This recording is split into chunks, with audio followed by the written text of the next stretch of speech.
యోహాను సువార్త 19వ అధ్యాయం 1వ వచనం. అప్పుడు పిలాతు యేసును పట్టుకొని ఆయనను కొరడాలతో కొట్టించెను.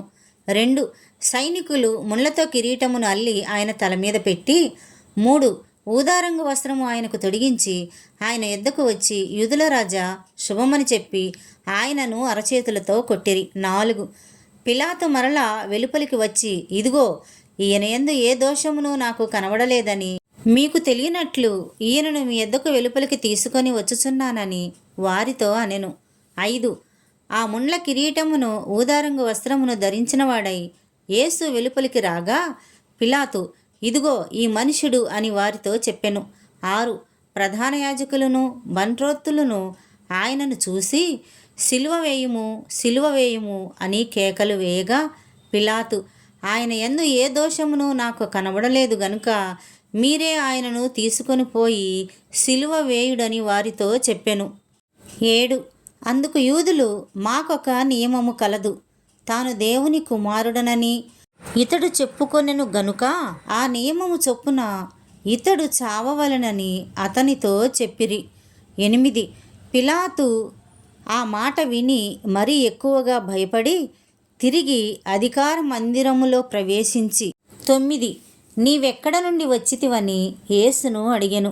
అయితే యేసు అతనికి ఏ ఉత్తరము ఇయ్యలేదు. 10 గనుక పిలాతు నాతో మాటలాడవా, నిన్ను విడుదల చేయుటకు నాకు అధికారము కలదనియు నిన్ను సిలువ వేయుటకు నాకు అధికారము కలదనియు నీవెరుగవా అని ఆయనతో అనెను. 11 అందుకు యేసు పైనుండి నీకు ఇయ్యబడి ఉంటేనే తప్ప నా మీద నీకు ఏ అధికారమును ఉండదు.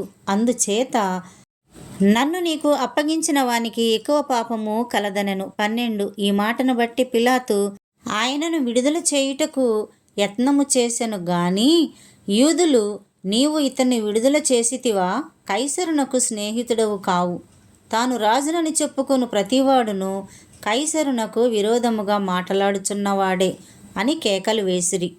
13 పిలాతు ఈ మాటలు విని యేసును బయటికి తీసుకొని వచ్చి రాళ్ళు పరిచిన స్థలమందు న్యాయపీఠం మీద కూర్చుండెను. హెబ్రీ భాషలో ఆ స్థలమునకు గబ్బత్తా అని పేరు. 14 ఆ దినము పస్కాను సిద్ధపరచు దినము. అప్పుడు ఉదయము 6 గంటలు కావచ్చెను. అతడు ఇదిగో మీ రాజు అని యూదులతో చెప్పగా 15 అందుకు వారు ఇతనిని సంహరించుము సిలువ వేయుము అని కేకలు వేసిరి. పిలాతు మీ రాజును సిలువ వేయుదునా అని వారిని అడుగగా ప్రధాన యాజకులు కైసరు తప్ప మాకు వేరొక రాజు లేడనిరి. 16 అప్పుడు సిలువ వేయబడుటకై అతడు ఆయనను వారికి అప్పగించెను. 17 వారు యేసును తీసుకొని పోయిరి. ఆయన తన సిలువ మోసుకొని కపాలస్థలమను చోటికి వెళ్ళెను. హెబ్రీ భాషలో దానికి గొల్గొతా అని పేరు. 18 అక్కడ ఈ వైపున ఒకనిని ఆ వైపున ఒకనిని మధ్యను యేసును ఉంచి ఆయనతో కూడా ఇద్దరిని సిలువ వేసిరి. 19 మరియు పిలాతు యూదుల రాజైన నజరేయుడగు యేసు అను పై విలాసము రాయించి సిలువ మీద పెట్టించెను. 20 యేసు సిలువ వేయబడిన స్థలము పట్టణమునకు సమీపమై ఉండెను. అది హెబ్రీ, గ్రీకు, రోమా భాషలలో రాయబడెను గనుక యూదులలో అనేకులు దానిని చదివిరి. 21 నేను యూదుల రాజునని వాడు చెప్పినట్టు రాయుము గాని యూదుల రాజు అని రాయవద్దని యూదుల ప్రధాన యాజకులు పిలాతుతో చెప్పగా 22 పిలాతు నేను రాసినదేమో రాసితినెను. 23 సైనికులు యేసును సిలువ వేసిన తరువాత ఆయన వస్త్రములు తీసుకొని ఒక్కొక్క సైనికునికి ఒక్కొక్క భాగము వచ్చినట్లు వాటిని 4 భాగములు చేసిరి. ఆయన అంగీని కూడా తీసుకొని ఆ అంగీ కుట్టులేక పై నుండి యావత్తు నేయబడినది గనుక 24 వారు దానిని చింపక అది ఎవనికి వచ్చునో అని దానికోసరము చీట్లు వేయుదుమని ఒకరితో ఒకరు చెప్పుకొనిరి. వారు నా వస్త్రములను తమలో పంచుకొని నా అంగీ కోసరము చీట్లు వేసిరి అను లేఖనము నెరవేరునట్లు ఇది జరిగెను. ఇందుకే సైనికులు ఇలాగు చేసిరి. 25 ఆయన తల్లియు ఆయన తల్లి సహోదరియు క్లోపా భార్య అయిన మరియాయు మగ్దలేన మరియాయు యేసు శిలువ యొద్ద నిలుచుండిరి. 26. యేసు తన తల్లియు తాను ప్రేమించిన శిష్యుడును దగ్గర నిలుచుండుట చూచి, అమ్మ, ఇదిగో నీ కుమారుడు అని తన తల్లితో చెప్పెను. 27. తరువాత శిష్యుని చూసి, ఇదిగో నీ తల్లి అని చెప్పెను. ఆ గడియ నుండి ఆ శిష్యుడు ఆమెను తన ఇంట చేర్చుకొనెను. 28. అటు తరువాత సమస్తమును అప్పటికి సమాప్తమైనదని యేసు ఎరిగి లేఖనము నెరవేరునట్లు నేను దప్పిగొనుచున్నానెను. 29. చిరకాతో నిండియున్న ఒక పాత్ర అక్కడ పెట్టియుండెను గనుక వారు ఒక స్పంజి చిరకతో నింపి హిస్సోపు పుడకకు తగిలించి ఆయన నోటికి అందించిరి. 30.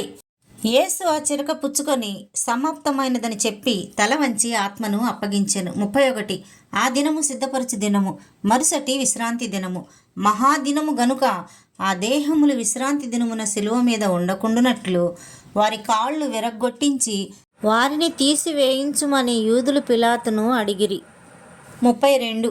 కాబట్టి సైనికులు వచ్చి ఆయనతో కూడా సిలువ వేయబడిన మొదటి వాని కాళ్లను రెండవ వాని కాళ్లను విరగగొట్టిరి. 33. వారు యేసు నద్దకు వచ్చి అంతకు ముందే ఆయన మృతి పొంది ఉండుట చూసి ఆయన కాళ్ళు విరగగొట్టలేదు గాని 34. సైనికులలో ఒకడు ఈటతో ఆయన ప్రక్కను పొడిచెను. వెంటనే రక్తమును నీళ్లును కారెను. 35. ఇది చూచిన వాడు సాక్ష్యమిచ్చుచున్నాడు. అతని సాక్ష్యము సత్యమే. మీరు నమ్మునట్లు అతడు సత్యము చెప్పుచున్నాడని ఆయన ఎరుగును. 36.